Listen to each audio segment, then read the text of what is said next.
publik. Nah, itu harus dikawal, harus digiring. Ya. Kalau menurut saya sangat tidak relevan, tidak signifikan dan tidak urgent untuk membangkitkan atau katakan menghidupkan kembali pasal itu. Tidak sama sekali. Yang kita perlukan karena konsentrasi DPR itu lebih pada undang-undang yang sudah emergensi ya, yang sudah masuk prolegnas dan itu pun belum ada yang selesai.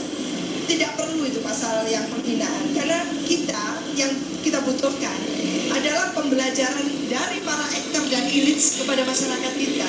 Ini saatnya semua turun gunung untuk memberikan pembelajaran bagaimana menanamkan nilai-nilai etika dan sebagainya. Itu tidak bisa hanya diserahkan pada masyarakat, harus ada. Contohlah masyarakat Jepang itu, bagaimana modernnya mereka, tapi yang namanya nilai-nilai budaya lokalnya, negaranya, di masyarakatnya itu tetap dipromosikan dan dijunjung tinggi. Lah itu yang kita harapkan mestinya. Jangan seperti sekarang, modern belum banget gitu, sudah liar kita kan gitu. Itu kan masyarakat Jepang, Mbak Wiwi, berbeda dengan masyarakat Indonesia. Oleh karena itu, masyarakat Indonesia bisa setidaknya. Apa yang disampaikan Mbak Wiwi sangat kontras sesungguhnya ya, pasal ini kemudian dihidupkan kembali dengan kehidupan berdemokrasi saat ini. Begitu Mbak Ria. Lantas seperti apa tanggapan Anda?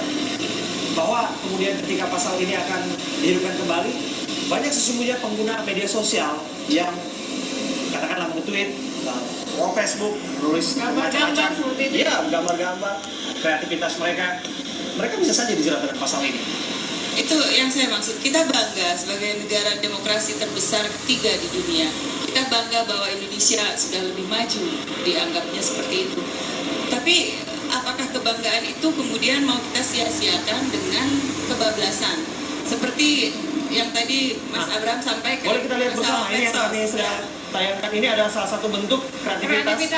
Bisa dikatakan demikian, sekaligus kritik ya, yang disampaikan terhadap Presiden Jokowi. Lantas kemudian yang apakah mereka ini bisa dijerat begitu? Ya, justru itu yang saya katakan tadi, bahwa mungkin Mas Abraham sampaikan bicara tentang medsos atau lebih tepatnya misalnya kita lihat di Facebook, Twitter, kalimat-kalimat, bahkan kalau bahasa saya awal tadi, bahasa kebun binatang bahkan sudah keluar, ya, dalam tanda kutip saya pernah membaca itu. Kemudian bahasa kloset juga keluar. Bahkan terakhir lebih mengerikan, ada kalimat saya kalau untung Jokowi ini Muslim gitu ya. Kalau tidak sudah saya tebas lehernya. Kalau nggak salah ada kalimat. Dan itu sudah dilaporkan sebetulnya. Ya, itulah maksud saya bahwa rambu-rambu yang seperti itu. Kalau kita bicara etika, kita berbeda kalau bicara etika tanpa ada satu norma yang mengaturnya secara secara eksplisit bahwa hal ini bisa atau tidak bisa. Dan kalau bicara tentang seorang presiden, jangan bicara Presiden Jokowi atau Pak SBY saja. Kita bicara tentang jangka panjang untuk sebuah undang-undang yang dibuat dalam waktu bukan untuk 1-2 hari. Nah, kalau saat ini kita tidak bisa memberikan sedikit saja ruang untuk memberikan rambu-rambu itu, apa jadinya ke depan? Mungkin saya meyakini anak cucu kita ke depan sudah menganggap biasa memaki-maki orang, atau bahkan presiden pun sudah nggak dianggap lagi. Pasal pencemaran nama baik tidak cukupkah untuk memberikan rambu-rambu ini itu? Kita bicara tentang seorang presiden Republik Indonesia sebagai simbol negara. Kalau saya atau Mas Abraham, Mbak Wiwi dicemarkan nama baiknya, dihina, silahkanlah. Ya. Tapi ini kita bicara tentang Presiden Republik Indonesia, dan saya nggak mau bicara tentang Pak SBY, Pak Jokowi mau dihina sama orang dan diam-diam saja. Itu bukan satu hal yang menurut saya personal. Ini bicara tentang negara Republik Indonesia, negara kesatuan Republik Indonesia yang dipimpin oleh seorang Presiden Republik Indonesia. Sedikit saja terakhir Mbak Wiwi, simbol negara harus dilindungi dengan pasal tersebut. Tanggapan Anda? Saya sangat setuju ya bahwa kita harus menghormati simbol-simbol negara.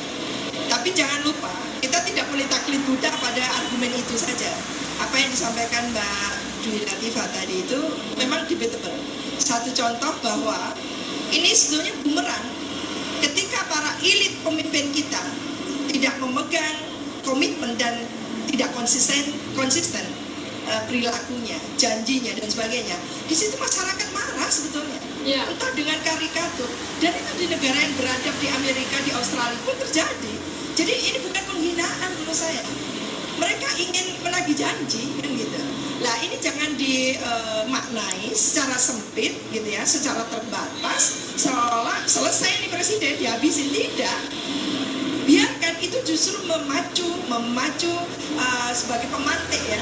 Menurut saya ini menjadi pemantik atau leverage factor bagi pemimpin kita untuk lebih giat lagi, lebih konsisten lagi. Jadi maknanya lebih positif. Di Amerika presidennya, di Australia perdana menterinya kalau tidak komited gitu ya, tidak memegang komitmennya, wah ya sudah, memang dikritik dia, pedas sekali kan gitu ya. Tapi bukan berarti itu adalah penghinaan, bukan. Karena diingatkan gitu, diingatkan oleh masyarakat yang sudah berdaya, yang rasional. Sama kita membandingkan secara apple to apple antara kehidupan berdemokrasi di Amerika dan juga di Indonesia begitu. Oh ya, saya setuju itu. Tapi paling tidak ingin mengatakan ini resikonya kita berdemokrasi seperti ini. Ya. Jadi open semuanya, ada komunikasi, ada sinergi, ada semacam saling imbang, saling kontrol, check and balances. Ya.